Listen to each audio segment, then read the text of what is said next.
Ibu bayangkan, Nabi aja nggak tahu tuh istilah itu sapu jagat. Ibu tahu? Wah, Masya Allah, Indonesia kreatif. Luar biasa. Ada doa sapu jagat, nggak ada doa sapu nggak ada jagatnya, ada doa jagat nggak ada sapunya. Wah, pokoknya luar biasa lah. Ya.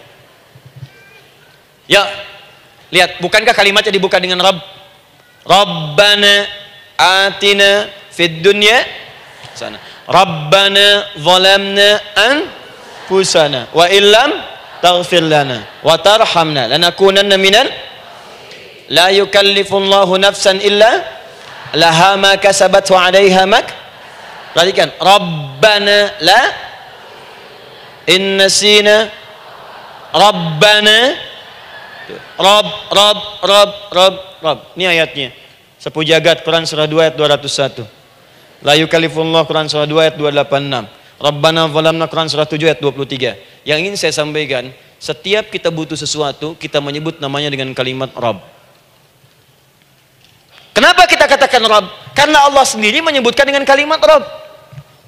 Alastu bi rabbikum, saya nanti adalah Tuhan yang akan memperhatikan kalian, menyayangi kalian. Saya Tuhan yang akan merawat kalian, memberikan semua kebutuhan. Makanya ibu tuh kalau ada persoalan nagih seakan-akan ke Allah. Ya Allah, kan engkau yang berjanji kepada saya. Engkau yang berjanji, engkau yang menepati ya Allah, karena engkau Tuhan.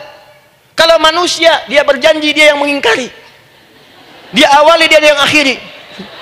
Tapi engkau beda ya Allah. Kenapa? Engkau berjanji, engkau yang menepati. Quran surah ketiga ayat 9. Innallaha la yukhliful mi'ad. Engkau yang berjanji, engkau yang menepati. Engkaulah awal dan akhir dari semua hal. Engkau mengatakan saya Rabb yang akan memberikan semua kebutuhan. Sekarang saya butuh ya Allah. Engkau berjanji akan menyembuhkan, sekarang saya sakit ya Allah. Engkau berjanji akan memberi solusi, sekarang saya sedang punya masalah ya Allah. Engkau berjanji akan memberikan kesuksesan, sekarang saya sedang menapaki itu ya Allah. Makanya ibu sebutkan kalimat Rabb.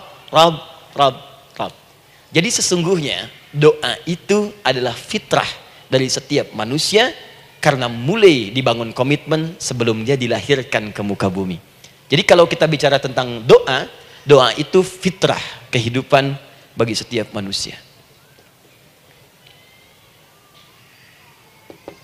Hidup. Sekaligus penanda komitmen yang membedakan antara Khalik dengan makhluk, hamba dengan Allah, manusia dengan Tuhan. Kan Allah katakan saya Rabb ya, saya yang ngasih, saya yang Tuhan. Berarti kita yang makhluk kan, kita yang butuh kan. Allah yang memberi, kita yang butuh. Untuk membedakan mana yang butuh, mana yang ngasih, maka pembedanya adalah doa. Jadi kalau ada manusia yang nggak pernah doa selama hidup, itu tandanya ada yang salah dengan kehidupannya. Karena seakan-akan dia nggak butuh Tuhan. Sebab perbedaan manusia dengan Tuhan itu sebelum lahir, salah satunya ditunjukkan dengan sifat butuh kita kepada Allah. Makanya sekaya-kayanya orang itu pasti berdoa. Manusia paling kaya di muka bumi pun kalau besoknya mau ada pekerjaan atau proyek, dia berdoa dulu tuh. Ya Tuhan, tolong lancarkan proyek ini. Butuh. Pejabat setinggi-tingginya, kalau sudah mau mulai kemudian ada pemilihan, kalau mulai ada kebijakan, kalau mulai ada apapun berdoa juga. Itu tandanya butuh. Butuh. Di setiap manusia itu pasti butuh dengan Allah. Karena itu kalau ada manusia yang nggak pernah berdoa selama hidupnya, itu langsung mendapatkan kecaman dari Allah dan dijamin akan masuk neraka yang paling dalam. Karena seakan-akan dia sedang nggak butuh dengan Allah. Saya ulang ya, saya ulang. Doa itu fitrah hidup manusia yang sekaligus menunjukkan statusnya sebagai hamba. Jadi kalau ibu update status di media sosial, mulai sekarang tuliskan hamba. Hamba. Sudah. Mau sifatnya apapun tetap hamba. Ya, mau pejabat, mau orang kaya, mau cukup, mau macam-macam, mau ustadz, mau syekh, mau habib, tetap ujungnya hamba. Dan butuh penghambaan itu diwujudkan dalam bentuk doa. Muncullah Quran surah ke-40 ayat ke-60. Wa qala rabbukum, Rabb, selalu Rabb. Wa qala rabbukum ud'uni astajib lakum. Innal ladzina yastakbiruna an ibadati, awas, sayadkhuluna jahannama dakhirin. Allahu Akbar. Dan Rabbmu berfirman, mengingatkan kembali kepada kalian semua, hei hamba-hambanya, kalau ada kebutuhan, kalau ada masalah, kalau ada permintaan, kata Allah, ayo doa sama saya, minta. Kan kita sudah bikin perjanjian. Makanya Allah katakan, kalau punya masalah, bu, berdoa, bukan mengeluh. Kalau punya persoalan, bu, berdoa, bukan bikin status. Rasanya aku tidak sanggup. Ditulis di Facebook. Lain. Terus kalimat Allahnya pun jelas. Minta kepadaku, bukan mengeluhkannya. Kamu tidak seperti yang aku kira. Nungguin komen. Sambil masak, celing ada satu. Ece kunaon. Makin meluas masalah. Untuk abi mas sabar. Sudah. Paham ya? Jadi ini kaidah hidup yang pertama. Sebetulnya sederhana, cuman jarang digunakan gitu. Sederhana, cuman jarang dipakai. Kata Allah kan, kamu doa itu, saya kasih ketenangan. Jadi bu, gini, doa itu manfaatnya, walaupun solusi belum datang, tapi hati tenang. Tenang. Jadi kalau mau curhat-curhat sama Allah, sampaikan, minta, mohon, berikan. Minimal tenang. Saya kasih rahasia ya. Ini di antara kita saja nih. Lihat sini. Saya hapus dulu deh. Bismillah. Masya Allah. Mau ngapus sendiri, nulis sendiri, penghapus, lari sendiri.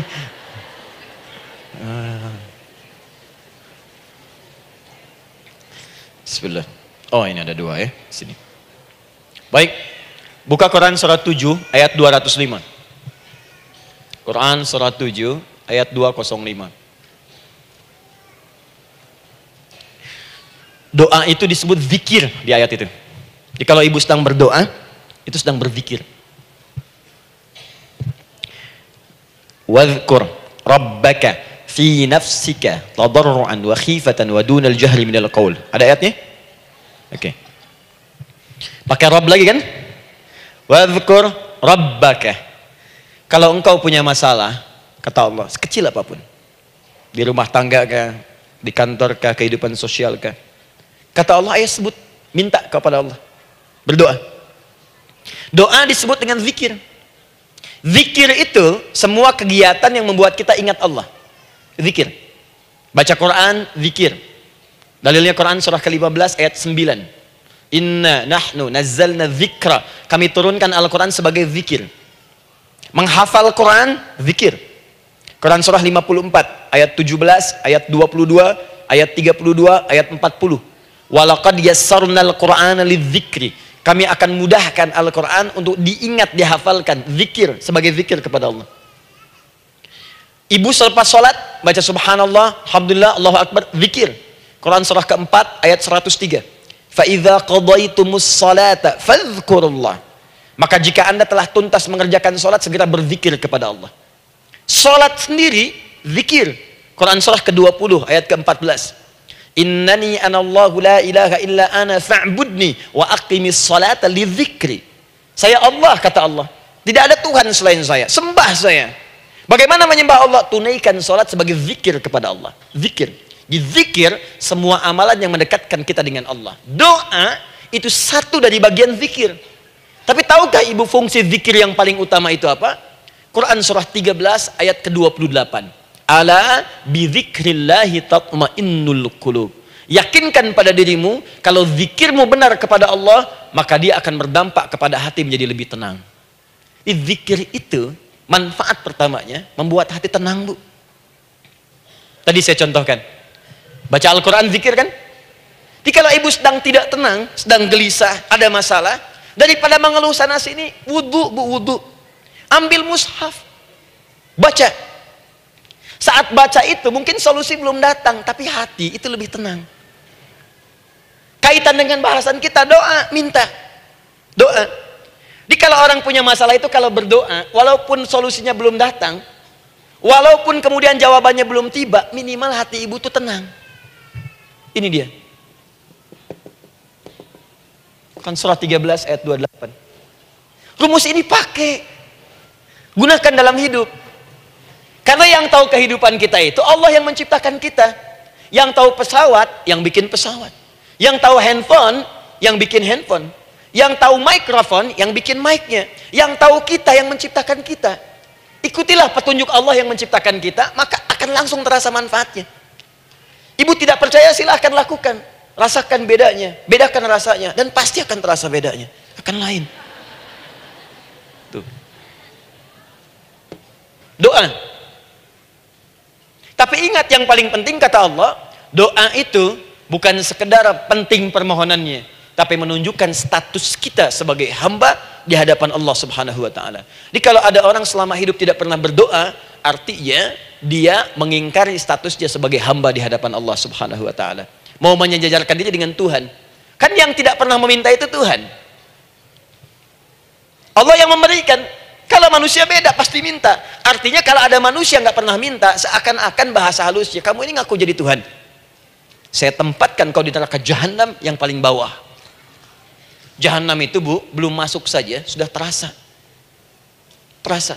Buka Ibu Quran surah misalnya ke-40 Ghafir tuh.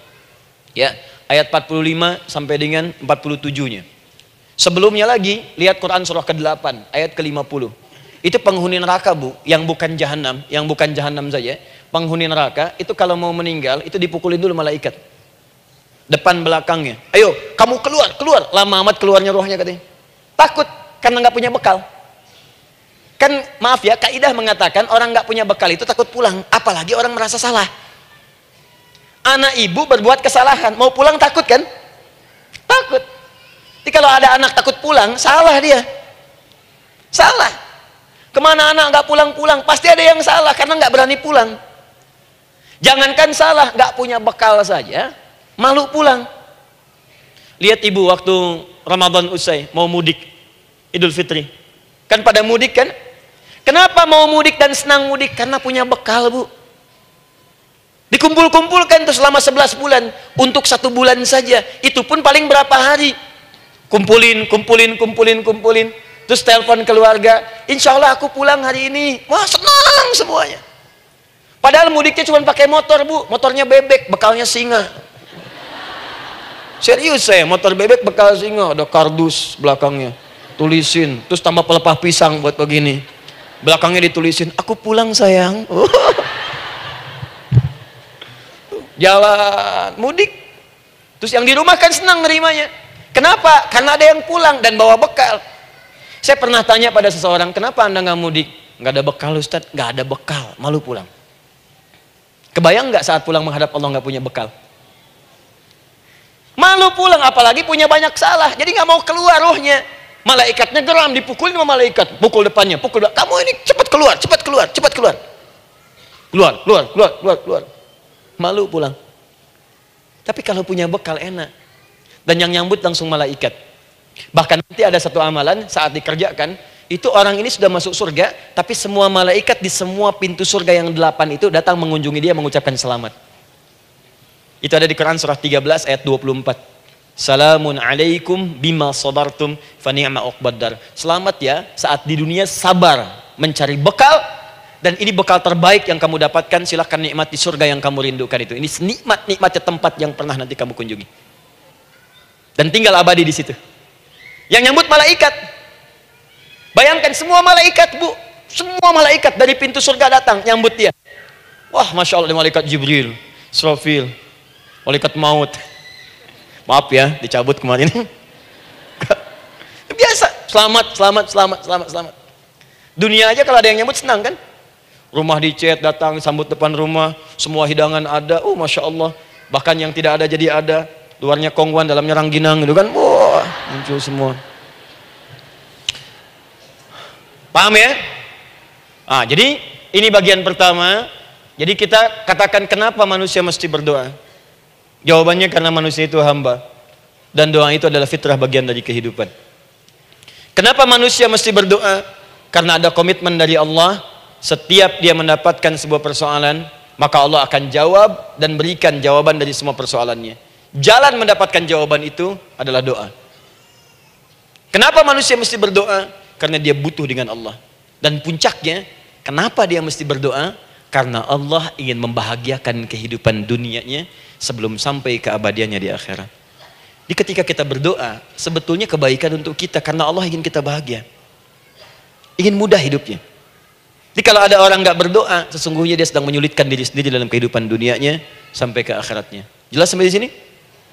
Masya Allah. Alhamdulillah. Baik, kalau sudah paham, saya hapus ini, kita masuk bagian yang kedua.